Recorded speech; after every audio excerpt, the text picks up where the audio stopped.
Petunjuknya adalah kegagalan awal dari sukses. Kalau kita nggak pernah mencoba, kita nggak pernah berusaha, kita nggak pernah tahu yang namanya kegagalan ataupun kesuksesan. Biasanya orang yang nggak mau mencoba, orang yang nggak mau berusaha, orang yang takut gagal, itu nggak punya skill, nggak punya kemampuan. Karena apa? Karena berada di zona yang nyaman. Orang yang nggak pernah merasakan pahit manisnya kehidupan. Yang dia tahu hanya apa yang dia nikmati, apa yang dia dapat, entah itu dari keluarganya, entah itu dari lingkungannya.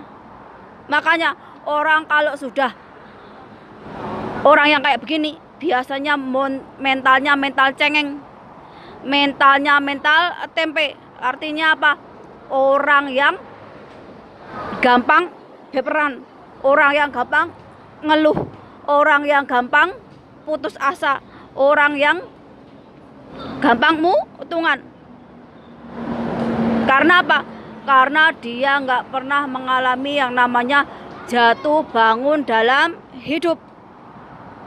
Orang yang udah mengalami pahit getirnya kehidupan, orang yang punya mental kuat, jiwa yang kuat, orang yang punya iman kuat, dia nggak perlu nyari backingan dukun, jimat, bakal yang lainnya. Cukup dengan doa dan keyakinannya sama Tuhan Yang Maha Esa. Dia nggak bakalan takut gagal, dia nggak bakalan takut namanya jatuh lagi. Karena apa? Karena kegagalan itu kunci dari sukses. Setiap gagal bangkit lagi sampai menemukan yang namanya diri tertingginya, sampai mencapai namanya level tertingginya, skillnya. Dan orang yang udah di posisi ini nggak kira di umur berapapun. Jadi orang sukses, orang yang mencapai kejayaan, orang yang mencapai kemakmuran, nggak melulu di usia muda. Kadang di usia muda itu dia mencari yang namanya jati diri. Dia mencari dirinya sendiri. Dia masih mencari Tuhan. Entah melalui kelakuannya yang buruk, kelakuannya yang nggak benar. Di situ dia belajar dari kehidupan. Kalau dia udah berada di titik jenuh, maka kebangkitan spiritual atau perjalanan jiwa itu dimulai dengan memperbaiki diri, memperbaiki akhlak. Jadi makin tua makin berisi. Jadi ada yang nanya, Mbak, kalau orang udah makin tua apa makin banyak omongnya? Enggak. Makin orang berilmu, makin orang tinggi adabnya, makin orang itu punya ilmu yang lebih, dia makin diam. Kalau dia mau ngomong yang seperlunya aja. Karena apa? Karena pakai ilmu padi. Padi itu makin berisi, makin merunduk. Tapi orang yang nggak punya kelebihan, nggak punya ilmu spiritual, orang yang nggak mengenali dirinya sendiri, orang yang nggak punya kemampuan batin, itu malah tong kosong nyari bunyinya. Kalian bisa lihat orang kalau omongannya tambah gede, tambah tinggi, terus dicerna pakai akal sehat itu nggak cocok, nggak bisa dicerna pakai akal sehat, akal yang waras, dan nggak sesuai dengan hati nurani kita sebagai manusia. Udah pasti dia cuma pintar ngomong, tapi dalemannya adalah kopong. Makanya kalau kamu ingin menilai seseorang, nilailah kata-katanya, nilailah dari perbuatannya.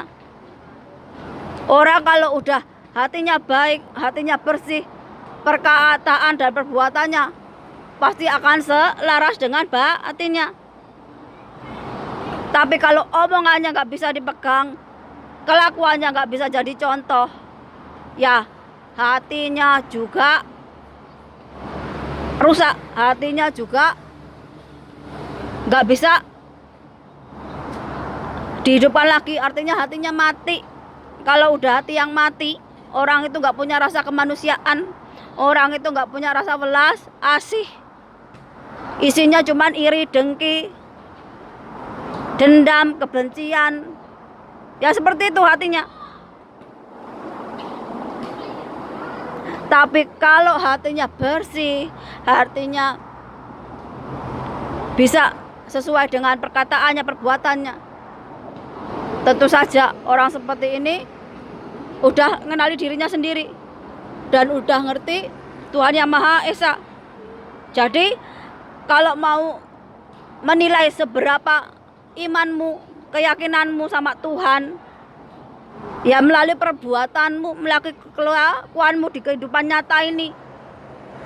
Gak kira ketika kamu sendirian berinteraksi dengan orang lain, bahkan ketika kamu itu diberi amanah harta, kekayaan, ataupun jabatan, itu bisa dinilai. Jadi nggak perlu kamu ngedan, nggak perlu pura-pura jadi orang gila hanya untuk menilai seberapa imanmu, seberapa keyakinanmu. Cukup tunjukkan dengan perbuatan, tunjukkan dengan kata-katamu, tunjukkan bahwa kamu mengenal Tuhan, kamu tahu esensi Tuhan. Itu nggak cuma omongan aja, nggak cuma teorinya aja, tapi prakteknya, yaitu apa? Perkataan, perbuatan kita. Jadi menyatunya lahir dan batin, jasmani dan rohani, jiwa dan raga. Jangan asal teori, nanti teorimu menyesalkan orang jadi bukannya jadi baik malah jadi jahat.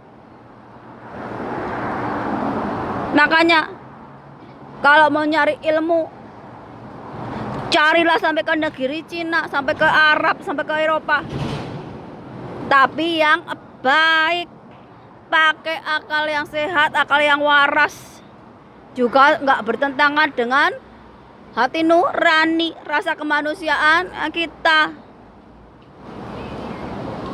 Jadi kalau orang masih belajarnya pakai teori, beda dengan orang yang udah praktek. Orang kalau masih teori, kadang-kadang masih halu, masih di awang-awang sana, belum berpijak di bumi. Orang kalau sudah berpijak di bumi, berarti sehariannya, kelakuannya, perkataannya udah sesuai dengan batinnya.